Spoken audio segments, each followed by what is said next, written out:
Hello, this is Math 280, Multivariable Calculus. I'm Professor Wheatley.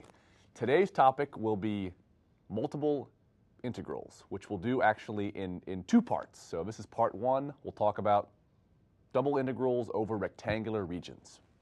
All right, double integrals. So where do we start here? We start with a function of two variables, as usual.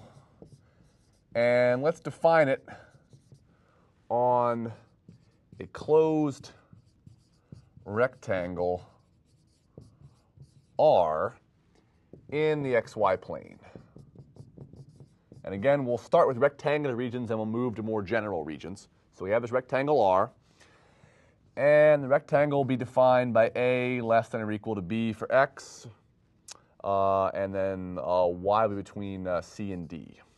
Okay? So, a picture.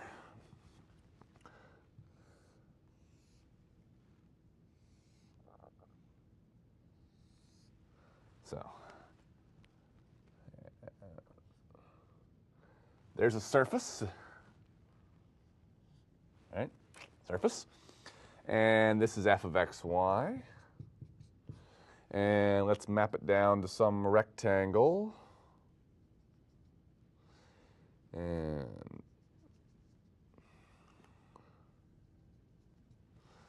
so let's see here. Is that a rectangle maybe?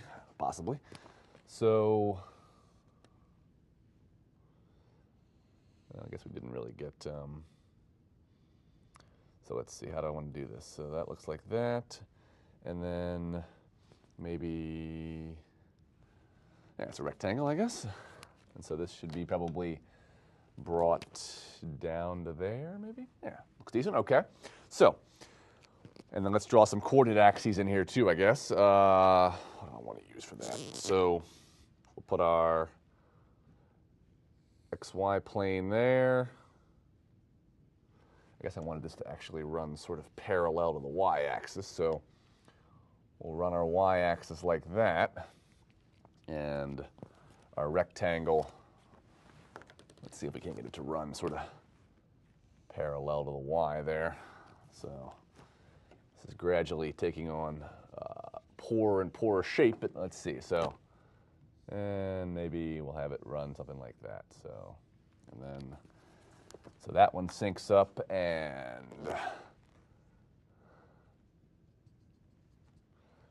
then this over here. All right, that's not too bad. Okay, so, and I guess we need a z-axis too, don't we? So we'll put a z-axis here, and so there's z, and there's x, and there's y. Okay, so after all that, there's a good picture. So we have some surface, and it is floating above this rectangle, right? So the rectangle at every point defines the surface point height, creates this surface up here in the z-plane. So here's the x coordinates. So I said that x is stuck between A and B. So there's A and there's B along the x-axis, right? And then y is between C and D. So there's C and there's D, like that, right? So there's your rectangle, and that's rectangle R. Okay. And so what do we want to talk about now? Well, let's let S be the solid that lies above R and under the graph of F, right? So what I'm saying is that this surface essentially has no thickness to it, right? Every point in the xy rectangle maps to some height, and so you have this surface that is sheet thin, more or less, lying over top this rectangle. But suppose I filled everything in here. So between these dashed lines, I filled things in. So now I have some surface that has thickness to it. So in other words, it has this height at every point, but it has some column extending up from the rectangle to the surface at that height. And so now I have a solid, right? And so the question now becomes, we want to find the volume of that solid. All right? Well, this should sound an awful lot like trying to find area under a curve in the one-dimensional case, right? Over an interval, and you have some curve defined, and you find the area. Well, now we want volume of a solid. Well, how do we find area under a curve? We integrated. How do we find volume of a solid under a surface? We integrate. So here's the plan. And the good news is this is not so very different than we had for integration in the one-variable case. So we can divide a rectangular region R into a bunch of smaller subrectangles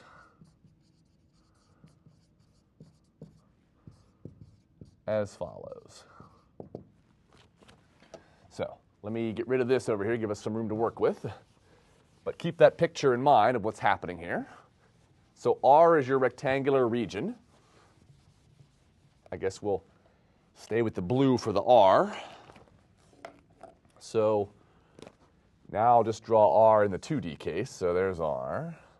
So there's A and C, and down here is B, and over here is D. So there's your AB by CD rectangle.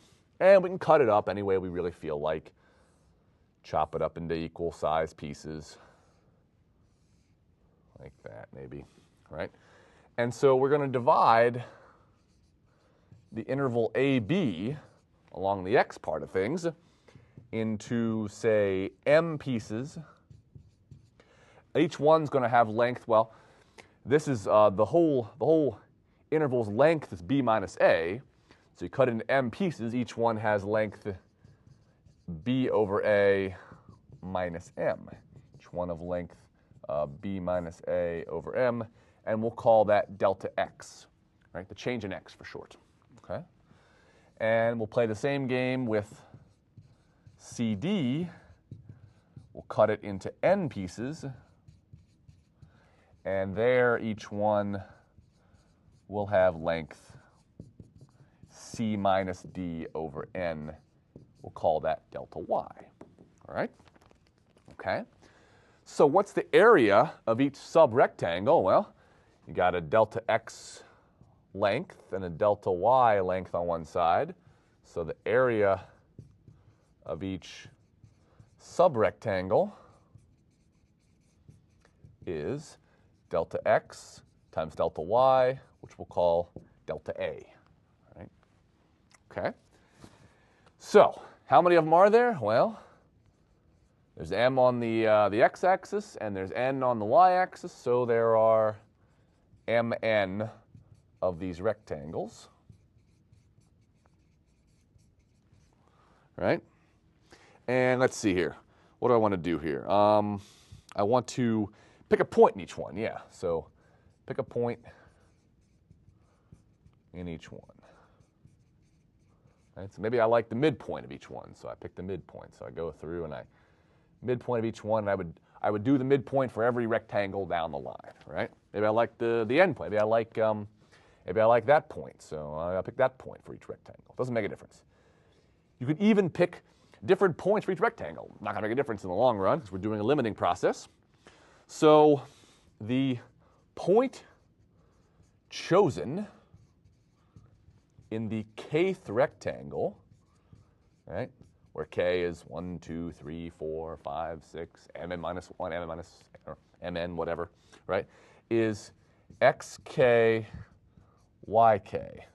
So if I number these 1, 2, 3, 4, 5, 6, 7, 8, blah, blah, blah, all the way through 20, right, and that's rectangle 7, then the point I pick there, so this guy right here, this is x7, y7, right? That's the point in the 7th rectangle I've chosen, x7, y7. Okay?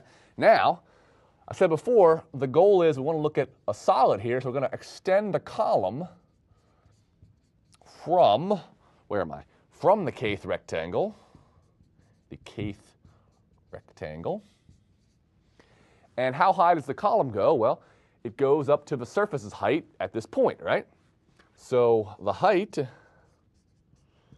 is the value of xk, yk in the function, right? The height of the surface at this point that you've chosen. And the area of it, well, we already know that. It's delta A, right? And delta A is going to change the more rectangles there are, too. So let's see. So the volume of that particular column, say column number 7 with this function value in that area. So the column volume is f of xk yk times delta A, right? For the kth column in that array, right? Because volume is height times length times width. There you go.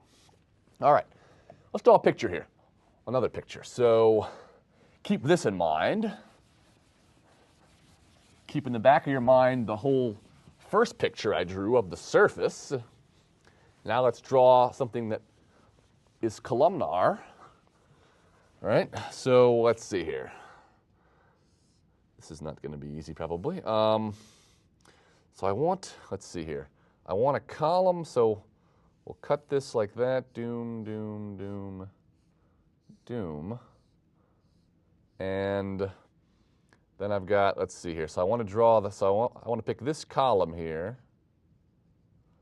All right, and so what do I want to draw? Let's see.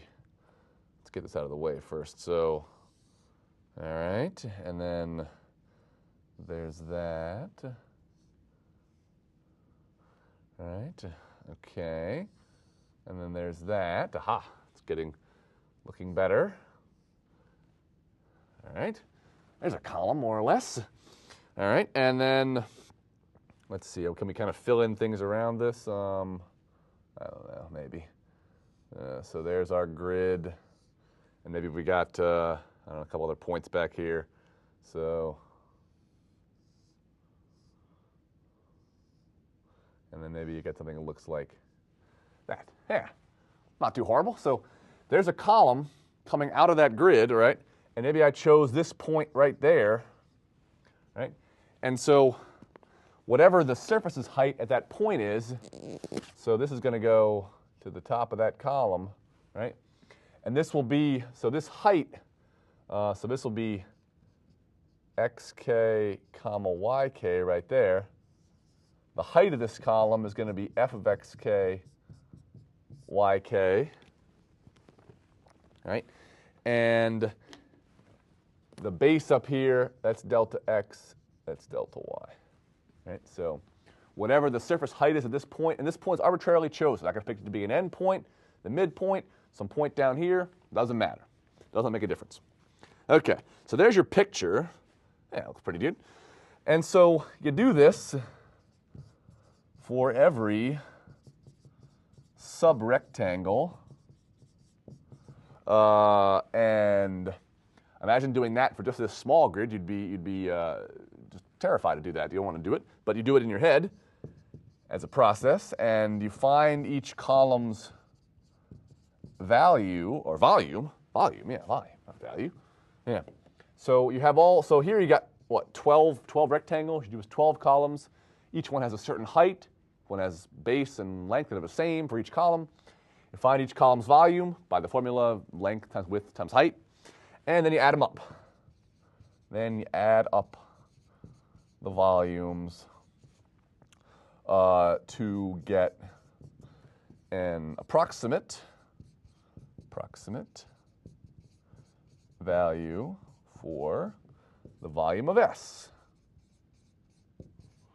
Right? So volume of S is approximately the sum from k equals 1 to mn of f of xk yk times delta A, right? And what does this look like? It looks like a Riemann sum, right? You did the same thing with calculus a single variable. You just took a bunch of columns or a bunch of rectangles, and you made more and more rectangles, and they approximated better and better the shape. Well, the same thing's happening here. You take more and more rectangles, and the columns will get better and better because I chose this point here. Well, this function may not have constant height over the whole rectangle. It may be fluctuating some. So this point may not give me the exact height. It may give me some parts over and some parts under. So it's just an approximation. But from here, the game gets very familiar. Now, I should say as each, not just each. Now, as each rectangle gets smaller, right? Well, that means there's more and more of them. More and more rectangles. So clearly, I have to fill the same space with rectangles, but if I make them smaller and smaller, well, there's going to be more and more of them, right? So maybe I cut these in half, and now there's 24 of them rather than 20, right? And each column gets to be a better height approximation, right? Because now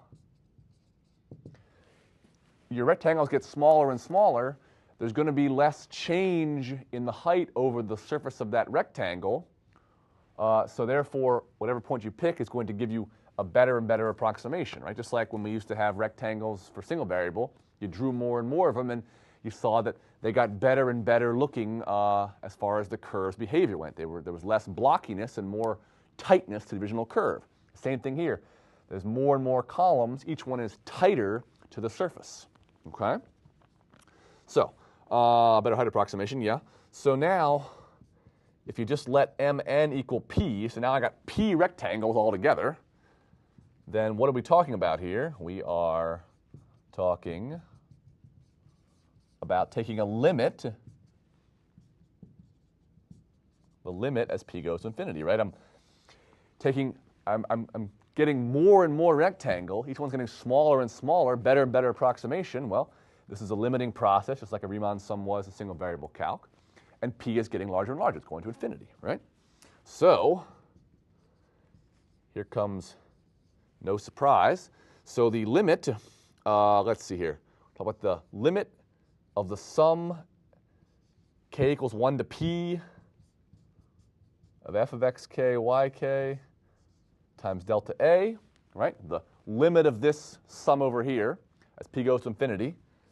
And notice, too, that as these get smaller and smaller, and there's more and more of them, delta a goes to 0, right? So the area gets smaller and smaller on the bottom, right? The base gets smaller and smaller. So this limit, well, if this limit exists, then it is the double integral of f over r. Okay? If that limit exists, then it is the double integral of f over r. If it doesn't exist, f is not integrable over this region. Okay? Just like we saw there were functions you couldn't integrate in single variable calculus, right? Functions that were kind of funky, right? Same problem here. So, to be notationally good, double integral over r is that f of xy dA, right? Change in area, delta area, is equal to the limit as p goes to infinity of that summation from k equals 1 to p f of xk, yk times delta a. So there is the double integral. Okay. So let's get rid of this picture. And just like for integrals in single variable, this can have a nice interpretation with volume. It doesn't have to be necessarily, but it can have one if the circumstances are right. So if the height is greater than or equal to 0 for all xy in the rectangular region R, then the volume of the solid that lies above R and below the surface z equals f of xy is, so if your f of xy, if your height is always 0 or greater for all xy in the region, the volume of the solid that lies above that region and below the surface is, as expected, the double integral f of x dA over r. Okay. So let's try this out here. All right. Just like with integrals here, we're going to kind of do this the long way first, and then we'll do it the short way. So, but the long way is pedagogically important to see what's going on. All right.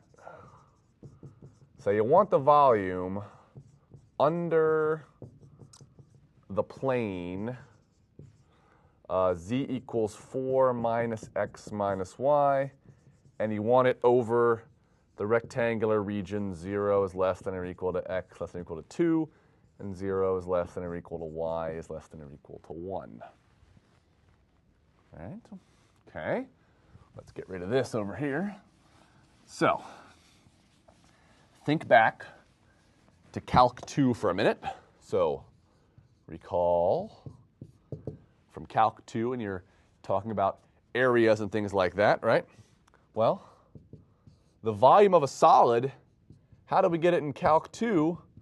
We took cross sections. We looked at the area, right? In particular, we looked at the volume is this integral, x equals 0 to x equals 2 of ax dx, where ax is the area of a cross section of the solid S that we want through a point x perpendicular to the x-axis, right? In other words, we are fixing an x value here, right? We're fixing an x value, and we're asking what's going on with the cross-section. So we're getting y in terms of x for a cross-section, and then considering all the cross-sections as x goes from 0 to 2. So here's a picture. Right? And we didn't explicitly talk about 3D back then. Well, let me draw the picture. Let me not draw the axes first. But, so, okay, here's the plane. Okay, so there's the plane z equals 4 minus x minus y. All right, and let's see here. So what do I want to do? Different colors maybe? Yeah, why not?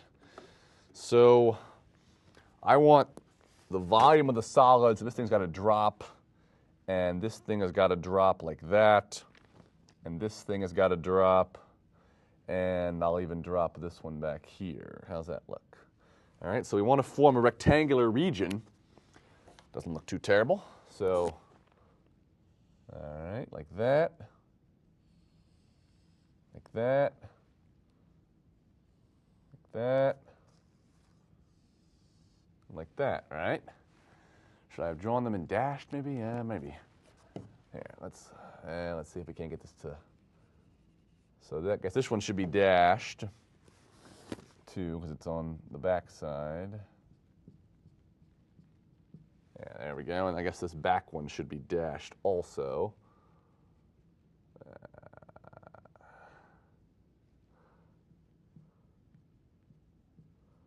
Right, that looks decent. Yeah, okay. So there is your rectangular region.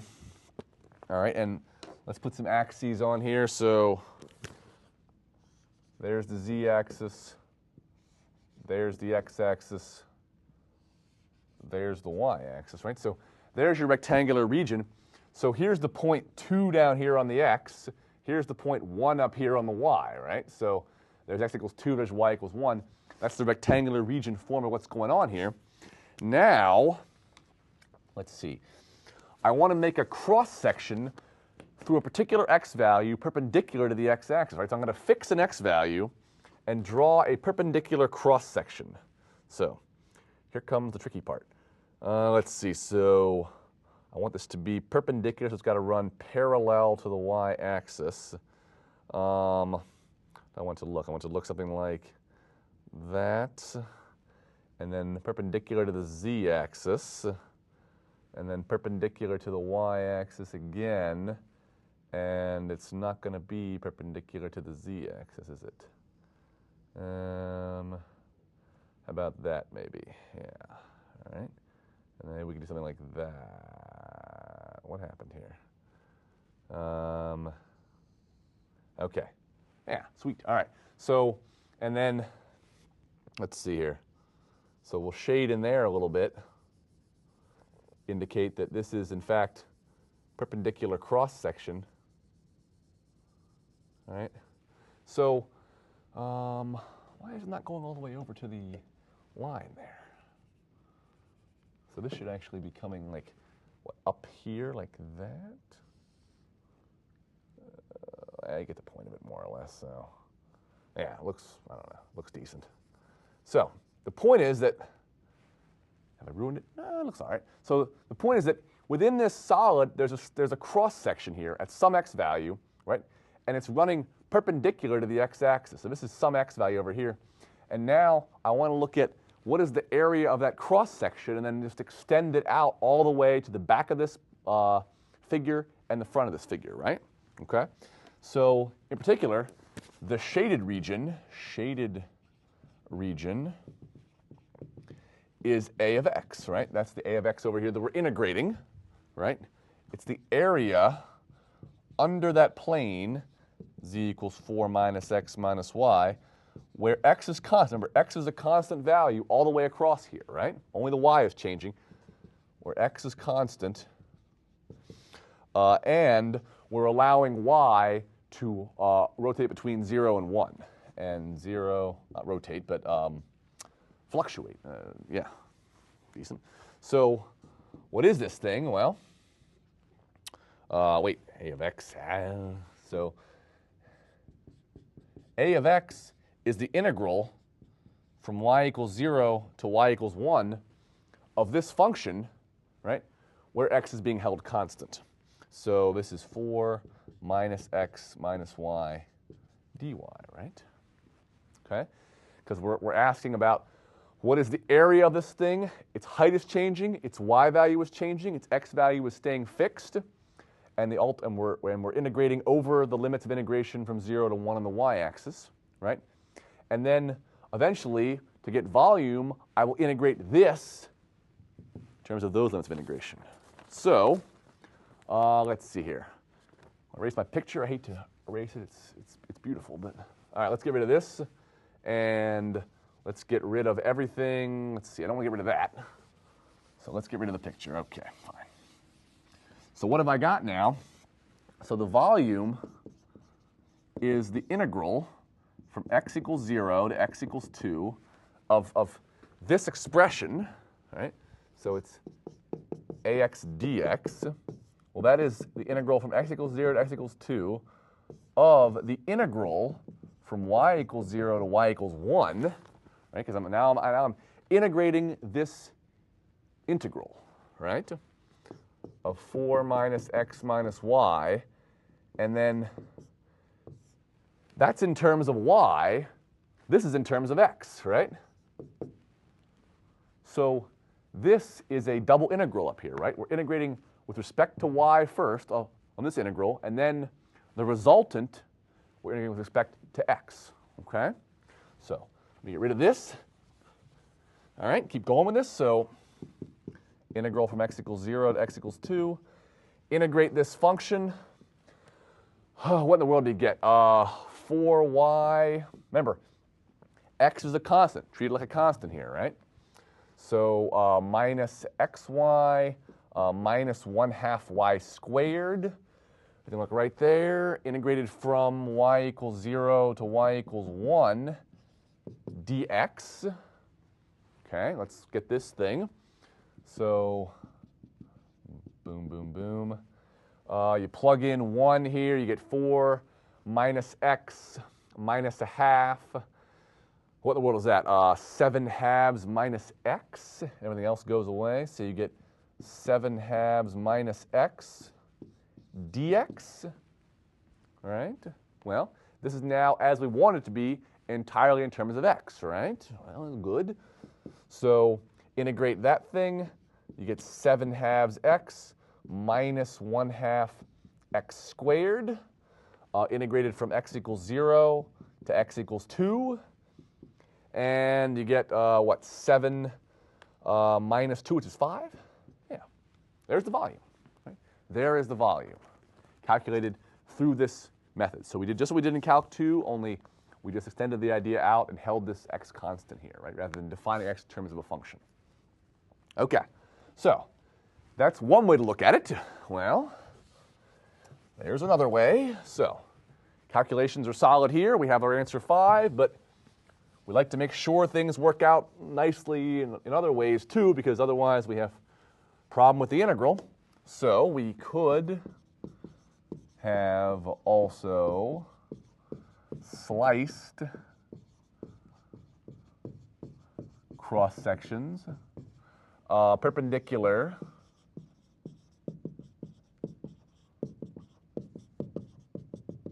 to the y-axis. Okay, so there we would have had the integral from y equals 0 to y equals 1 of a of y dy, right? Where this time we're holding y fixed, having some cross-section vary across the x-axis.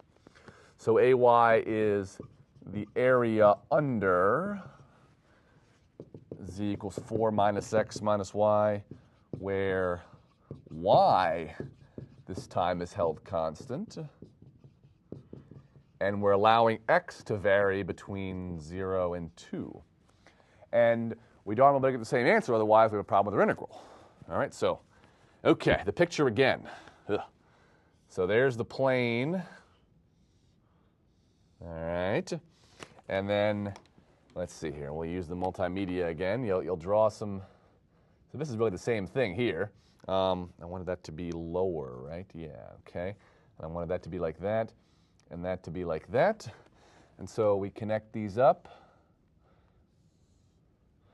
All right. That doesn't look right. That should actually be up there, shouldn't it? Arg. That's not a big deal, though, I don't think. Well, it kind of is. So this should look longer than it is wide anyway.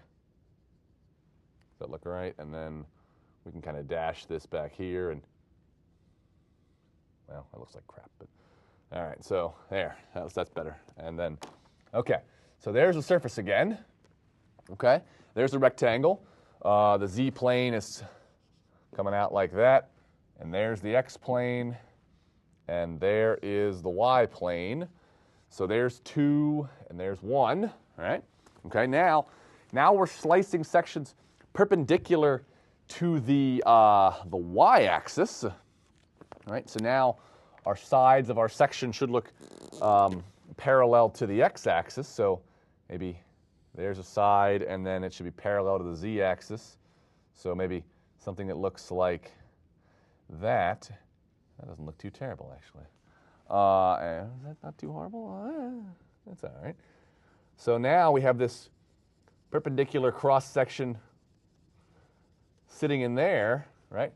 And now, notice this thing is holding y fixed, right? It's sitting perpendicular to the y-axis, and we're allowing it to move this direction. So we're moving these planes across this x interval. Wait, it's not right. No, we're moving. What's happening here?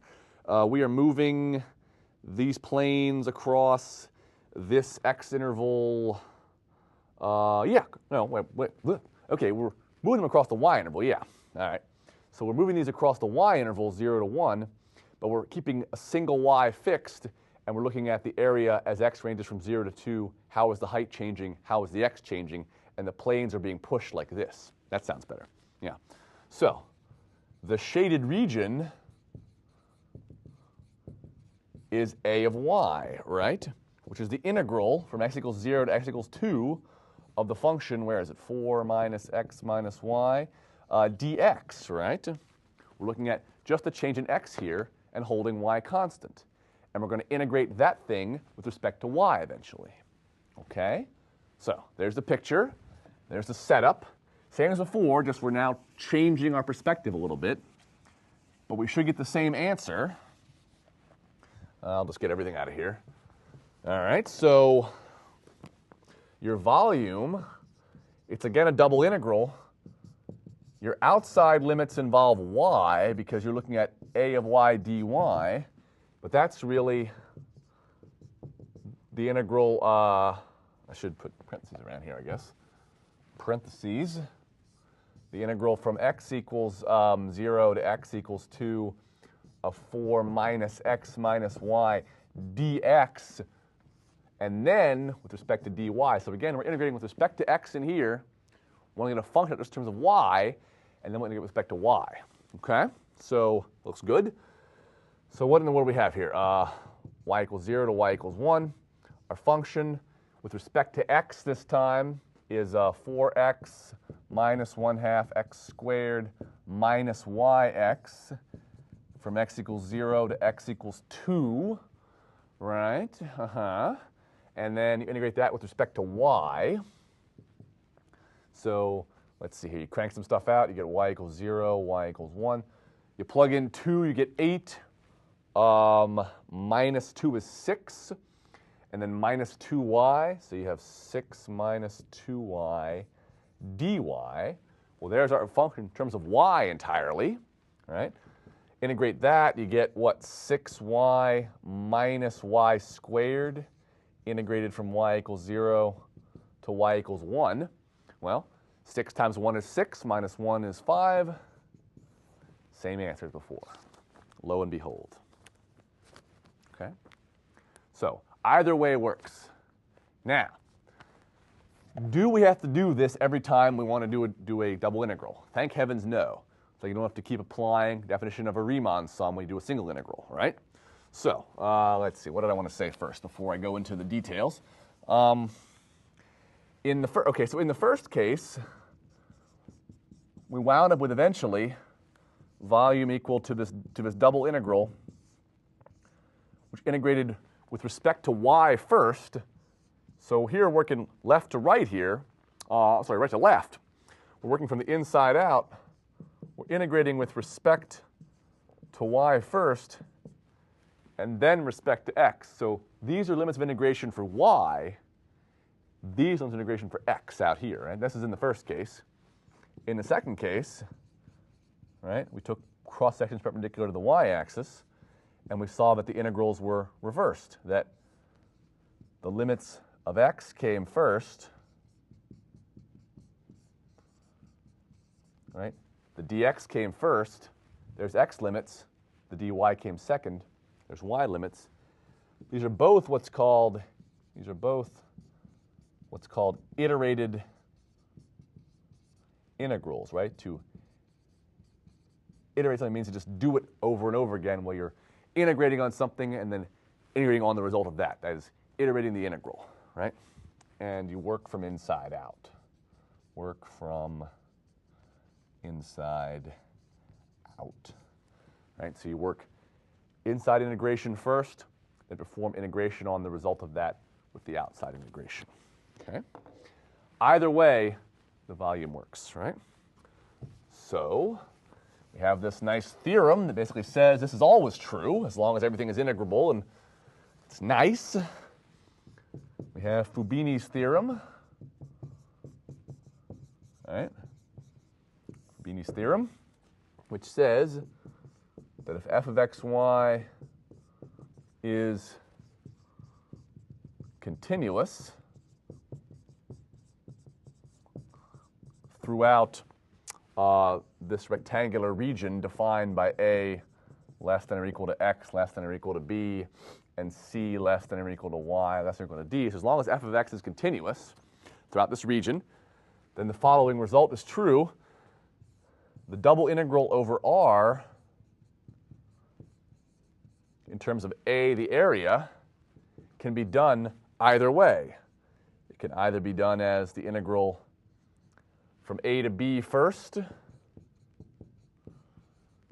with respect to x, and then the integral from C to D next with respect to y, or it can be done with respect to y first over C to D, and in respect to x, right? Either one of these methods will work. So for that case, it was not a coincidence, the same volume. It shouldn't be a coincidence. We expect this to happen. But this certainly verifies that Fubini's theorem says either procedure will give you the same result. All right, let's try it out on a couple examples here. Okay. So, in fact, let's get rid of everything. So we'll keep Fubini's theorem in mind. It's going to be our main tool for doing these. Right? So let's do the double integral over r, x minus 3y squared dA, and let's define our region to be the rectangle defined by 2 on the x-axis to 0 and 1 to 2 on the y-axis. Okay? All right, well, just for a lark, let's do it both ways. So we could do it y integration first, then x integration. So it would be x minus 3y squared dy dx. Make sure these sync up with your integration limits. Y integration limits, y first.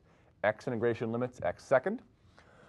Right? So this is the integral from 0 to 2 of what? The y there. So that's xy, and then y cubed from y equals 1 to y equals 2 of dx. All right? So let's see here. You plug that in, and you get, that's x minus 1. Actually, that's not true. Oops, I have my limits reversed here. Y equals 2 to y equals 1. So you have what? You got 2x minus 8 minus x minus 1. So that's 2x minus x is an x, and 8 minus negative 1 is 9. So x plus, I got x minus 7. How did I get that?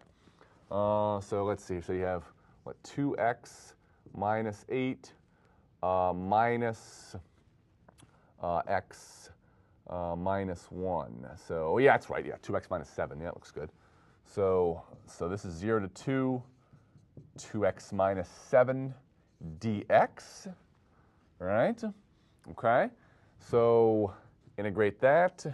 You get x squared minus 7x, x equals 0 to x equals 2. Plug in 4 minus 14, negative 10, right? Why did I get negative 12? Because, this should be an x minus 7. That's how I got negative 12. That should be x minus 7, excuse me. And so this should actually be just a 1/2 x squared. Is that right? Yes. So yeah, that looks right. So 2 minus 14 is negative 12. Yeah, that's better. All right, that looks good. There's negative 12, all right. That's one way to do it. The other way, or you could reverse it. You could do y integration first. 1 to 2, 0 to 2, x minus 3y squared, dx dy, right? So now your x integration is happening first, then your y integration. So you have integral from 1 to 2. Let's see here. This is xy, and that is minus, no, wait, it's minus 3y squared x. I'm doing x first, aren't I? Yes, so this should actually be 1/2 x squared, yeah. So that should be 1/2 x squared minus 3y squared x. It's a constant in terms of x, right? And then x is equal to 0, and x is equal to 2. And you're still integrating with respect to y down the line, all right? Okay, so you plug this stuff in. What do you get? Let's see, so you get 2, minus, what's x, 2? So 2 minus 6y squared, is that what I'm getting? That should be a 0. 2 minus 6y squared.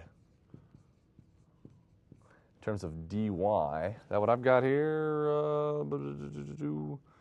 Yes, yes, it is. Good. All right. So we plug that in. Let's see, integrate that.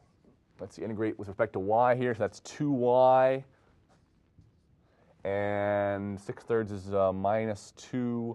So that's a minus 2y cubed. Y from 2 to 1. Oops. I had to say 1 to 2. 1 to 2. Okay, so you get 2y minus 2y cubed. Right there, yeah, it does. Okay, you plug stuff in, you get what? 4 minus 16, and then minus 2, minus 2, is that right? So 4 minus 16 gives you a negative 12, and then a minus 2 is negative 14, plus a 2 is a negative 12. Yeah, looks good. Okay, so either way, get the same answer. Well, Fubini's theorem says we should expect that. And you may say, well, what's a negative 12? Why is it negative? Well, let me get rid of some of this stuff up here. Just like with integrals of a single variable, a negative answer, it no longer means a direct volume, but it does have a physical interpretation, right? So if we were to sketch, f of xy equals x minus 3y squared on this region R that I defined it on that rectangle, we'll see that f is entirely beneath the xy plane. And so as a consequence, you do this double integral, dA, right? Then it's the negative of the volume that lies below the xy plane and above the surface z equals x minus 3y squared, right? So now we used to have a surface that lie entirely above the xy plane, so you just had a volume there. Now the thing lies below it. So here's the xy plane, here's the surface. This volume in here is 12 units. Negative 12 is just the negative of that. Okay? All right, let's try another one here. Where am I here? Oh, yeah, okay. So, what? Yeah. All right. Well, let's get rid of this and start from the top, actually. So, get rid of this.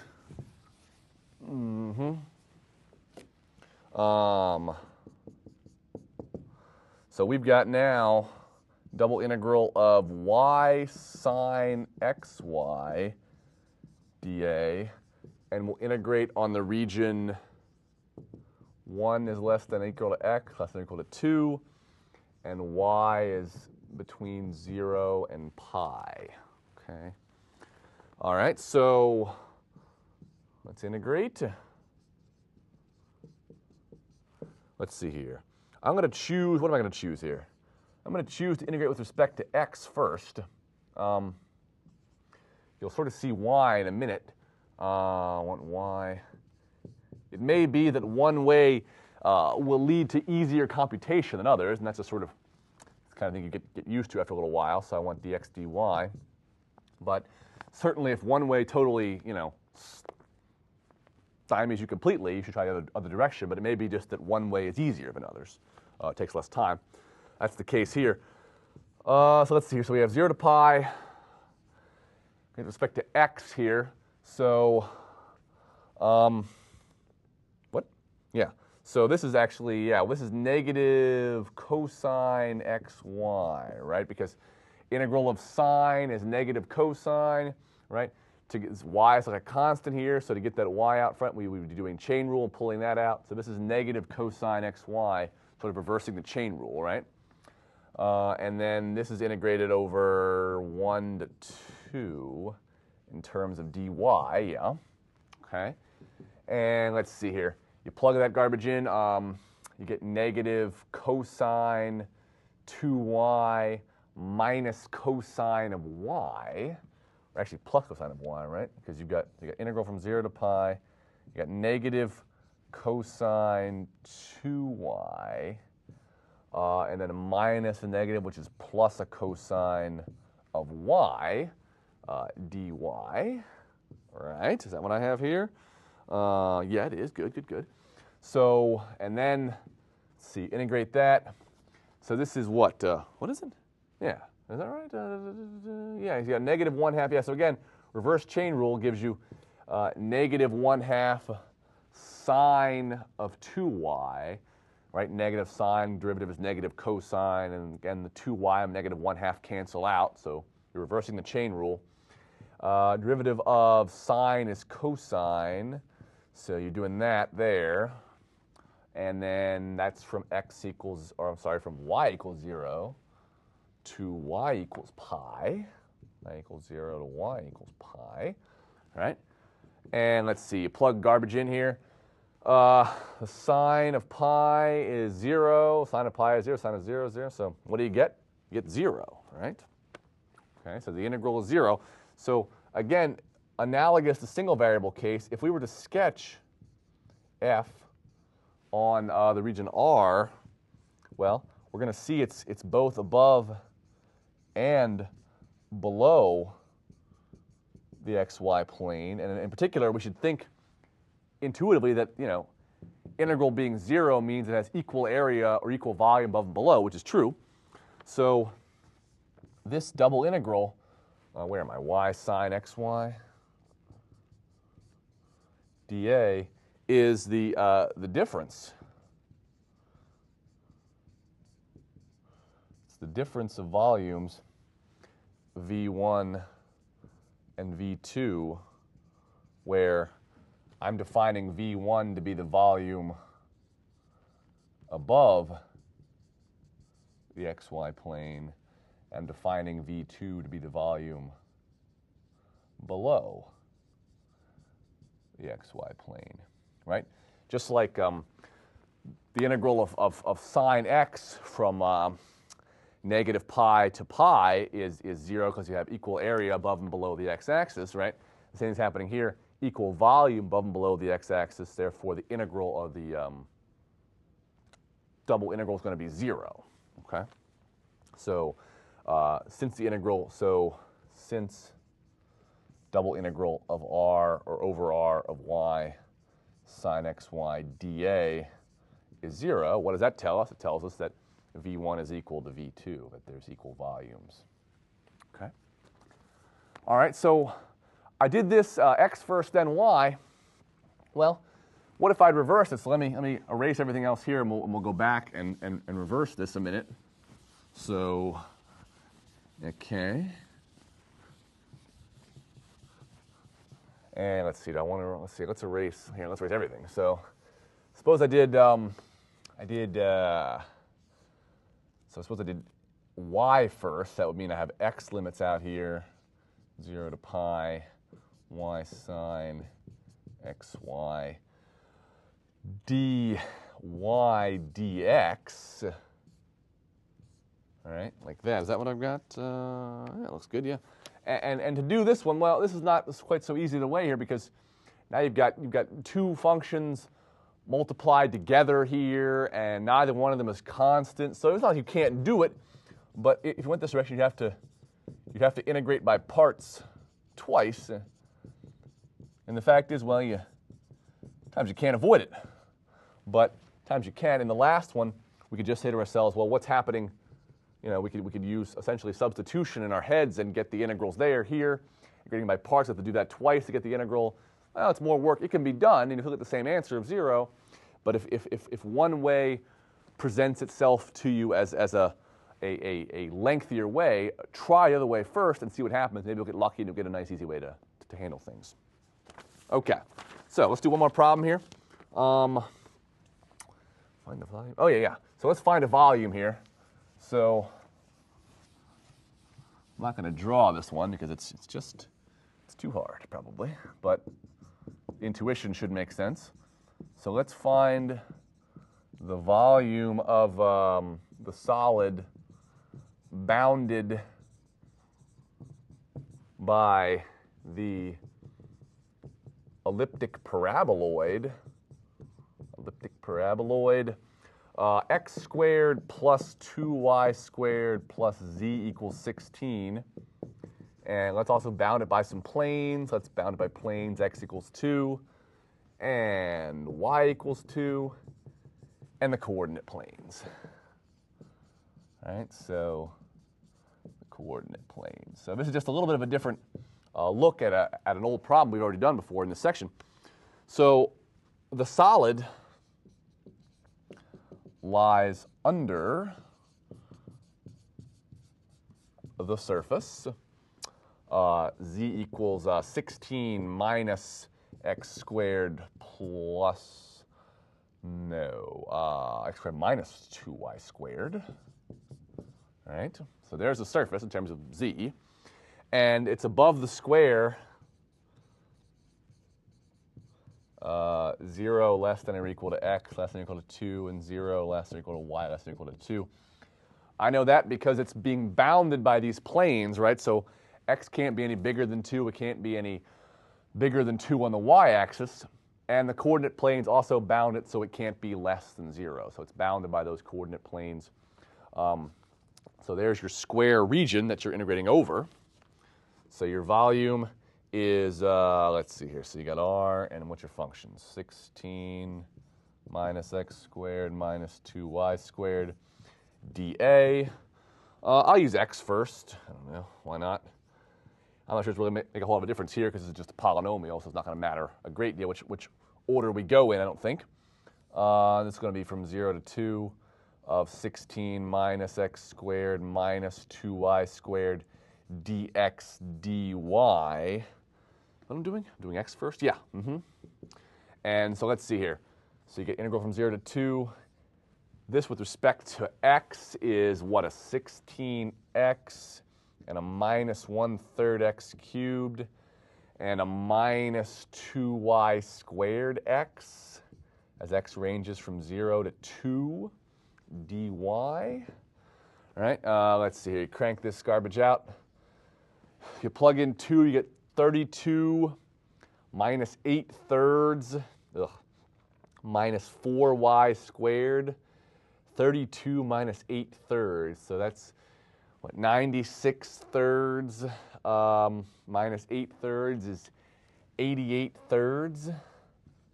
88/3 minus 2y squared dy, right? Is that right? No, minus 4y squared dy. Minus 4y squared, yeah. Okay, integrate that now. So now, I should put parentheses around. That's not really a bracket, so it's not integrating over anything. There, okay.